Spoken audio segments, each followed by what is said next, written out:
what's up? Oh my goodness, I know.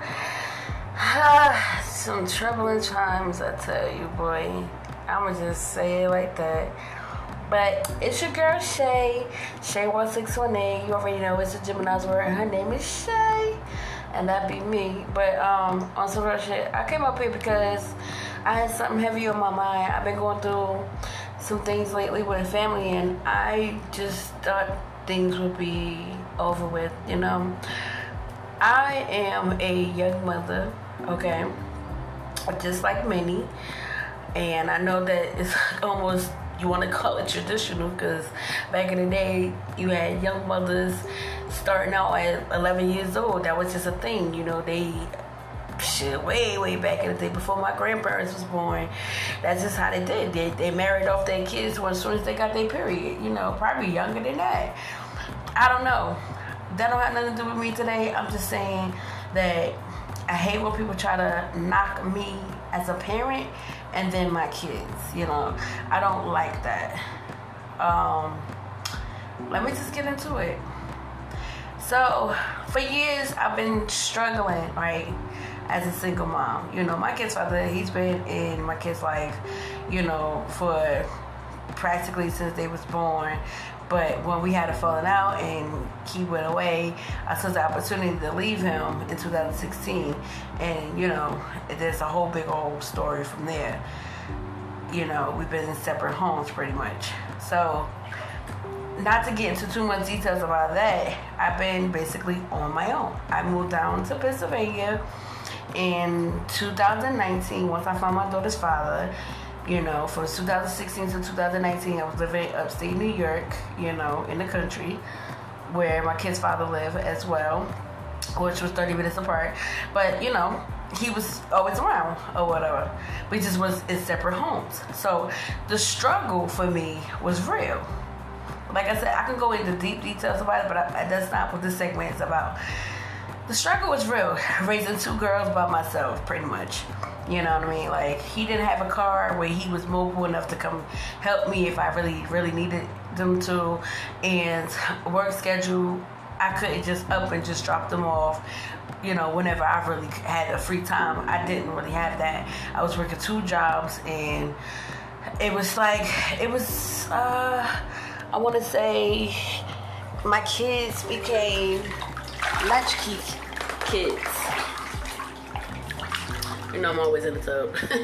My kids became latchkey kids. So, if those who don't know what that is, it's basically when the kids come home from school, or they pretty much have to stay home by themselves. And they, you know, they have a key to the house. There's no one supervising them or anything like that. They just pretty much in the home, taking care of themselves, feeding themselves and stuff like that. And I'm coming home late, you know, because I have to work two jobs. So again, it was a struggle for me. He was at the time messing with his kid's mother, his last kid's mother then, and I pretty much was on and off with relationships, you know, after relationships or whatever. So it was just a lot of difficulty. But I never got the credit as a single mother. Like, a person, you know, doing her damnedest, you know, what she got to do to make sure her kids is good, make sure she had food in the refrigerator so they could come home to, or some cooked meals, you know, for,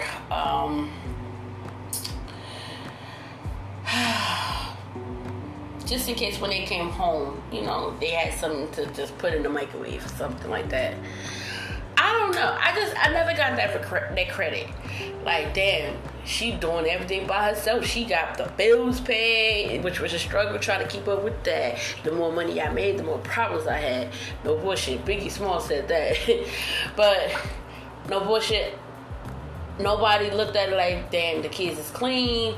You know, like, they got, not necessarily on some fly shit, like, oh, they got nice shoes. You know, I did this financially by myself with burdens carried on my back.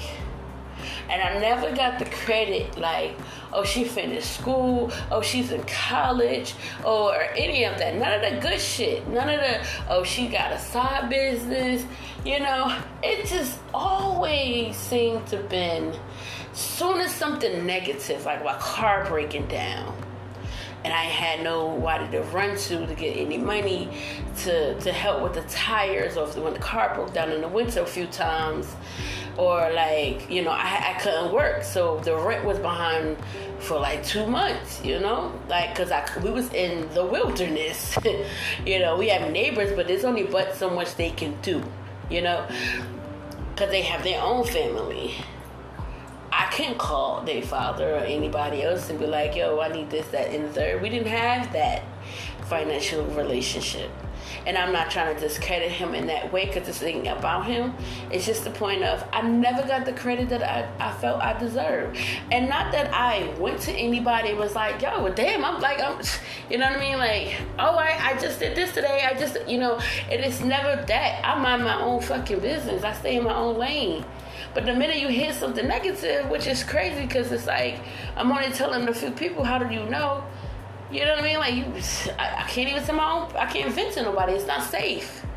But the minute I go through something, now you want to fucking say something.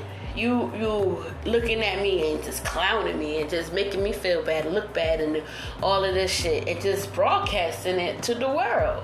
So I got to the point where I started putting it out there myself on Facebook. Now I'm more of an open book. That's why I do a podcast now, which is more broader and more open. Because, like, I'm the one that needs to tell my own story, not you. I don't need nobody, like, looking at me, discrediting me and nothing like that. You know what I mean? Like, I don't need that pressure. Like, I ain't shit and I ain't worth shit, I ain't doing shit, when it's just me. Okay? And I'm going to speak with some relatives, and they might hear about this shit and they might get mad. I kind of want them to hear me, because I'm over it. I'm not over it, but I'm tired. Okay? I'm tired. I moved down to Pennsylvania in 2019. Everybody had a hoopla about it. But at that time, I had found my oldest father. I don't know if I spoke about this. Once upon a time, I was very promiscuous. Got pregnant at 16. Didn't know who her father was. And I had her at 17. And I guess it wasn't the opportunity. I wasn't ready to have that journey, And if I can go on into details about how God blessed me in 2016. I can tell you the great details of what happened in 2016 as the reasons why I moved down to Pennsylvania in 2019. But moving forward from that, I moved down to Pennsylvania in 2019. And again, I was struggling, but it was seemingly to be better in Pennsylvania. We moved into a duplex home. I was able to get a better car, a better vehicle, because my car had literally broke down for good, but right before I moved. Luckily, I was able to get a U-Haul. I was financially slightly fucked up. When it comes to moving, it's really hard. You gotta save up for months before it's time for you to move. And I'm still learning that as I go along, because we ain't had shit coming up here. My last podcast told you that. But we was able to make it down there in Pennsylvania, and it was beautiful. We had a beautiful Dillons when we got down there. Everything was close together. We was by a college. The school that the kids was going to was downtown. Everything was just convenient, And my oldest daughter was able to meet her father, spend some time with him. The year prior to that, she spent the summer with him.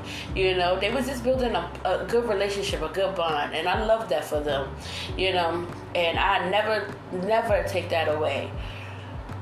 The problem is like, as the kids was getting older, they were becoming a little bit rebellious, and it was kind of challenging when I had my, at the time, 3-year-old. He had to go to his father for a year, right when as soon as the pandemic hit, I hit it right, the shutdown was March 20th, 2020.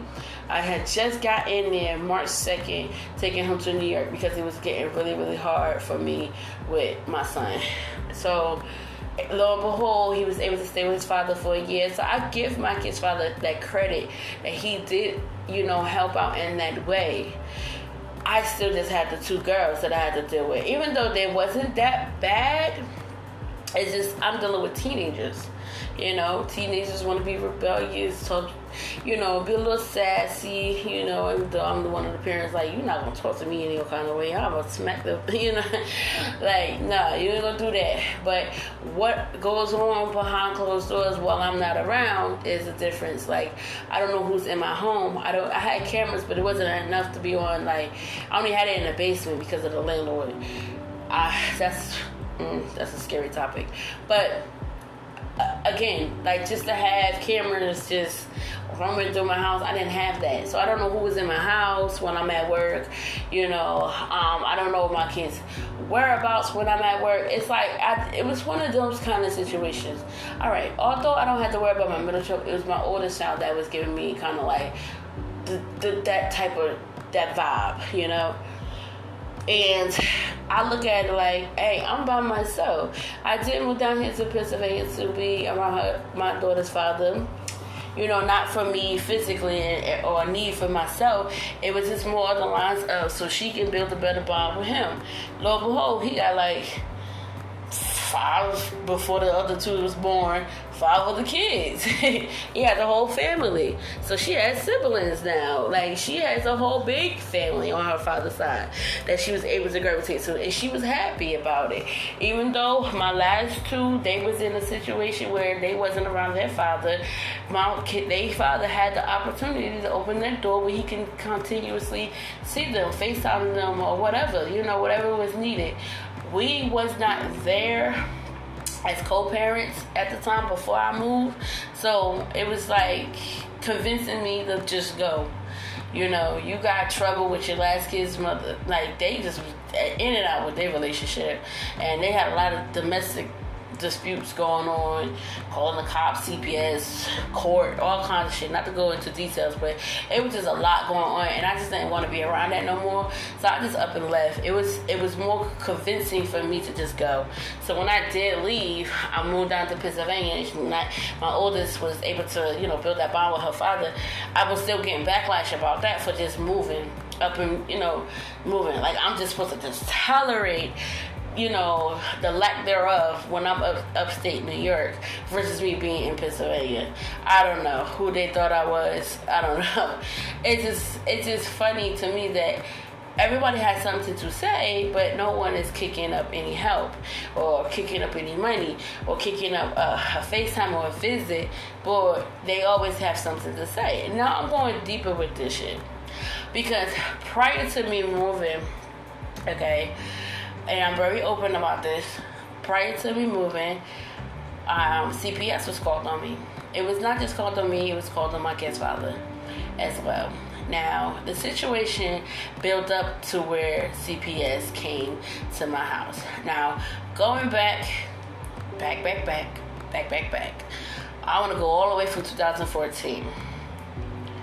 2014 is when I first officially, not necessarily met my kid's father and mother, my kid's grandmother, but we kind of like been in the same space, same setup, because I knew her, she knew me since I was a little girl, I knew part of their family for a very long time, so she knew of me, but to be in the same setting and be dating her son, it was in 2014, and from 2014 on, she always had some type of vendetta. We had an argument at my house.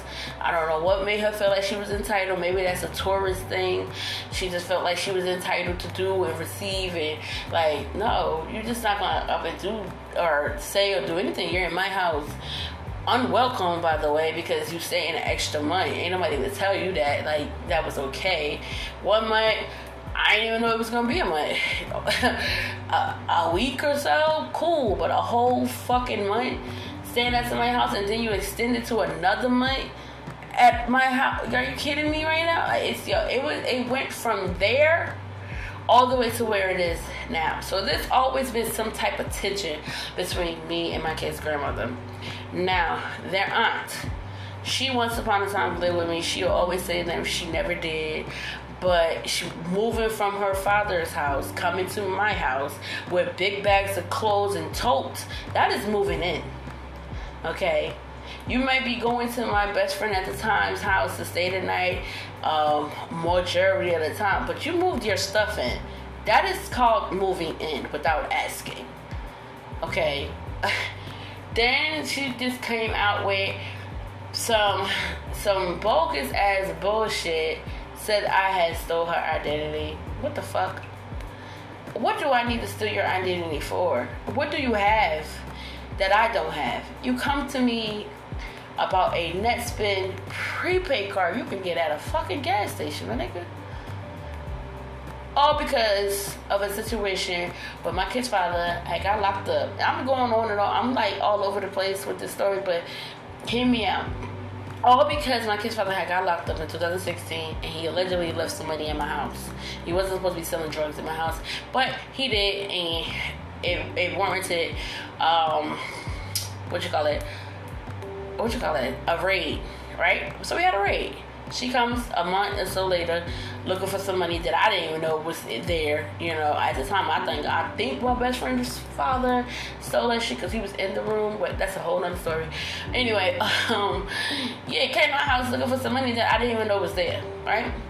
But her thing was, oh, did you steal my identity to get a credit card? And I'm like, what fucking credit? Like, we going on and on.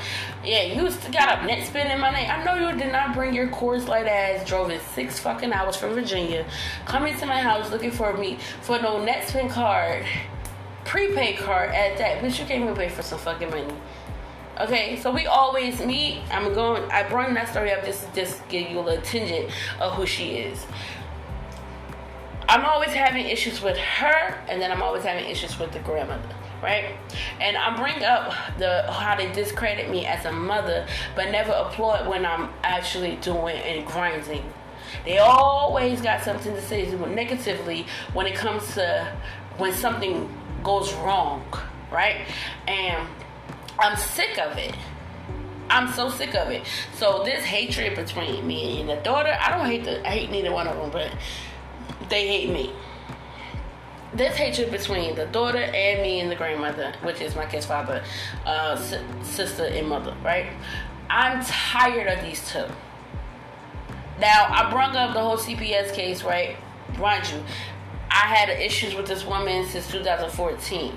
All the way up until pretty much now. But we had a good bond when my kid's father wasn't around, right? All of a sudden, he comes back into town. Now it's an issue. I'm bringing up 2018 for a reason. 2018, that's when me and their grandmother had a good bond. I was able to come and visit her. It lasted for like 2 months. 2 months. We had a good bond. I was staying the night at her house. We was venting. We was drinking. You know, as long as it was, she was against his last kid's mother right now. At that time, she had a good friend, right? That was what it was, because at the time, I didn't like her either. So she had a good bond with me then. Next thing you know, she come up with, oh, she'll watch my son, because I needed someone to, really babysit my son. He was only like 3 months, 4 months or so. No, actually, he was like 8 months. I'm lying. Yeah, because he was born October. So she asked me, like, yeah, I can watch him and you pay me every week, knowing that my taxes had just got hit, just came into my account. She's one of those. She was on me about, I'm doing Uber and Lyft, and, I was working at McDonald's, working at Walmart. I was, a hustler, at the time. So she looking at all this money, and she see the opportunities. I said, all right, fuck it. I'll pay you like $40 or $50. She went with the highest. Yeah, you can pay me like $50 a week. Okay, so boom. We had a good thing. He was there like 4 or 5 days out of the week, right? Now, I know that's a lot, but in between, I couldn't just be, if I pick him up, I would have to literally just drop him right back off. You know what I'm saying? So it was 4 to 5 days out of the week that he was there. Paying her $50 a week just to watch her grandson. For 6 weeks straight. Her son was in Jersey watching his baby girl be born. with some other issues that was going on between his last kid's mother. But his first child with this girl be born. I respect it. But at the time, me and him was still dealing with each other back and forth, so I hated him. You know? But I was team his mother the whole time because she was against the, you know, at that time. As soon as he came back, he had to live with her because I wasn't beat. I didn't want him in my house. I may be sounding cruddy or petty, but that's what it was. So she thought she was still getting payment. I was like, no, ain't no fucking way I'm about to continue paying you. I ain't say it in this tone, but like, I'm not about to keep paying you. And his father right here living with you. That don't make no kind of sense to me. So she got pissed off. She didn't want to buy the new, because he brought his daughter up here from Jersey. He didn't want to fucking buy, she didn't want to buy no diapers. She didn't want to support him with his daughter or nothing. He came back in May. Like, he didn't want to, she didn't want to do shit. Now, mind you, that baby was drinking the same milk as my son. Now, who about to replace his milk? Because you not about to do nothing, and he ain't got it right now. You know what I mean? Who pockets is like I'm barely making it enough as is now because I have a new baby. Like, bills is starting to catch up to me now. So she got pissed off when I saw her like, oh, I might as well just give you $35 because I only got a couple of days next week, and he could watch his own child, and I need to get a bigger kid for them to drink together because they drink. She gonna about to drink up all my baby milk. Yo, all she heard was $35, and that was all she wrote. And I'm bringing that up to go into details about how she is as a person. Now, she only give a fuck about money. That's it. Long as it benefits her, I don't know if it's as a tourist thing or whatever. She get all the attention, you know, always bragging about the things that she could do, cooking wise, everything. Long as it's all on like her, like. I told her I was only giving her $35. Oh, you want to give me $35? That's all she heard. And I gave her the $35. And don't you know this lady did not watch my son? And made it bad for me because she was living with someone else at the time, her boyfriend, because she lost her apartment being funny with his kid's mother, her son's kid's mother, the last one, bringing her up to New York to fight me while I'm pregnant with her fucking grandchild, and she wanted to lose her apartment because she cut their father. They still deal with it. I'm telling you, them two, they got a weird relationship. They go back and forth, back and forth, back and forth. And I be the naive one with the heart, vulnerable, going back and forth with him, you know, on a romantic, intimate level and shit. I'm tired of that too. That's a whole topic too. But so because she was living with somebody else, she was making it seem like, oh, I'm tired of her bringing him over. The whole time he didn't even know we had a money transaction going on. She was doing shit behind his back. Like, I'm just speaking of this now to let you know about what kind of person this person is. Now, moving forward, fast forward, from the morning I told her I wasn't going to give her no more money, she's been like, having the person she stayed with get on me like, oh, he can't come over here, we'll call you. I'm like, what? Wow, that was so deep. On some real shit. Like, as much as I needed a babysitter and everything, like, she hated on me. I swear she hated on me. That was May of 2008. The next month, at that time, I was helping their father get an apartment. He just got into his apartment. Boom. Easy. The next month.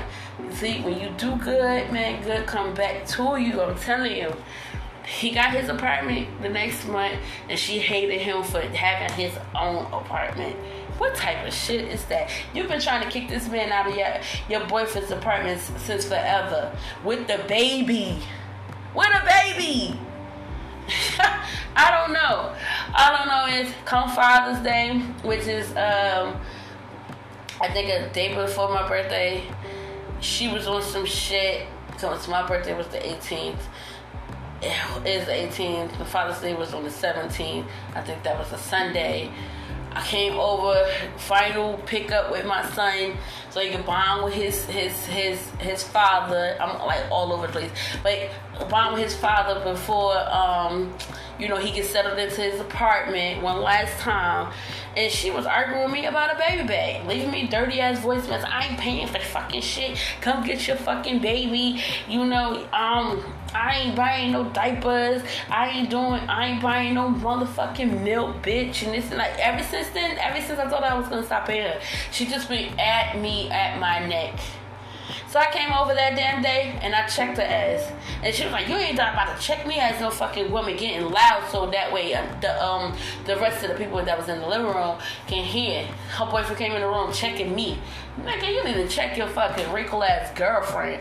Like, at the end of the day, I never disrespected her by putting my hands on her, but she wasn't about to be all in my neck, putting fingers all in my face and everything. She had me fucked up with my son in my hand too.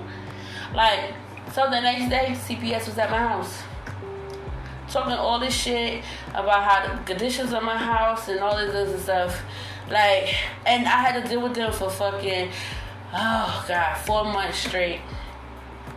4 months straight before they closed the keys. And I said, this can't be like on my birthday. On my fucking birthday. So that was 2018, right? 2018, I could go on about a whole bunch of stories, but I only got 30 minutes about me and their grandmother, me and the aunt. You know, I could go on about this fucking family. All I'm just saying is I'm so tired of people criticizing me about my parenting and what I do with my children, but they ain't providing or doing anything for me or my goddamn kids. Moving forward, going into 2019, when I just up and left, I told you I was done with the whole everything. CPS, I was done with all this shit. New York was just done. I was done up. I was tired. Living down in Pennsylvania, I ain't had to hear from them for a minute. I ain't got to be in their face, none of that shit. Now I'm back up here in New York. You would think things got squashed. You know, I'm saying hi, how you doing? We, you know, build a relationship. We declared on New Year's that things was going to be better. We're going to be talking more and all of that. Now, here it is, fucking March, and you're still talking shit. My car got reported last month, February. You know, couldn't make the payments.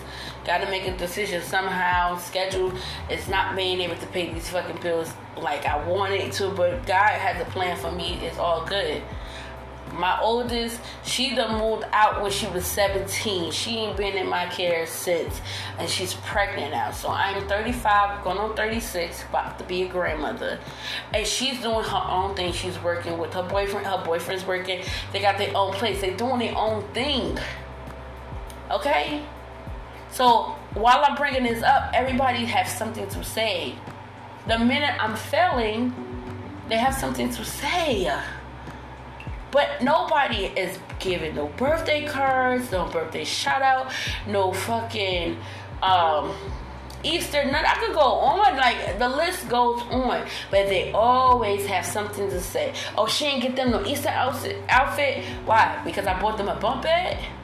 I'd rather give them a bump bed to some Easter outfits. Oh, she just let her just go out and or be on her own at 17. That couldn't be me. Of course it couldn't be me, because you couldn't be you, because you was on drugs real bad and you had your sons and daughters fucking sell drugs so you can be able to pay your fucking rent and support your fucking habit. Don't get me started. Of course it couldn't be you. None of them fucking graduated high school. Nothing went right. You never fucking worked in a day of your life, and that's why your son, no offense, if he's listening, it's like that the way he is now. The fuck? Even though he got his own place, I applaud him. But come on, the apple don't fall too far from the fucking tree. And the daughter, she just about as dumb and bipolar as I could. Ooh, I can go on about this family, but that's why I'm here to vent about it on my podcast. Family ain't shit. They always gonna keep talking shit, keep doing dirt in my fucking name. And the only thing I could think of is to go to God this time around. I'm up here in New York, so I can be face to face, head on with this bitch. You know, I got so much anger, I knocked this bitch the fuck out for real. And then her daughter, some trolley the fuck up from Georgia, and then we'll be going the fuck at it. The fuck? I'm with whatever. But at the same time, I'm still trying to have a heart and go with God. So all I'm asking for is any of my listeners to pray for me, because I'm a good ass mother. I'm still learning as I go. okay, with the little bit of support I have. But I'm not about to be failing out here. I ain't out here strung out or none of that shit. I'm not on no fucking drugs, drinking, and none of that. I'm still grinding, still doing the fuck I gotta do. And at the end of the day, they ain't gonna stop me. I'm gonna keep pushing. So for that, fuck family, fuck friends, fuck neighbors, whoever. I'm out.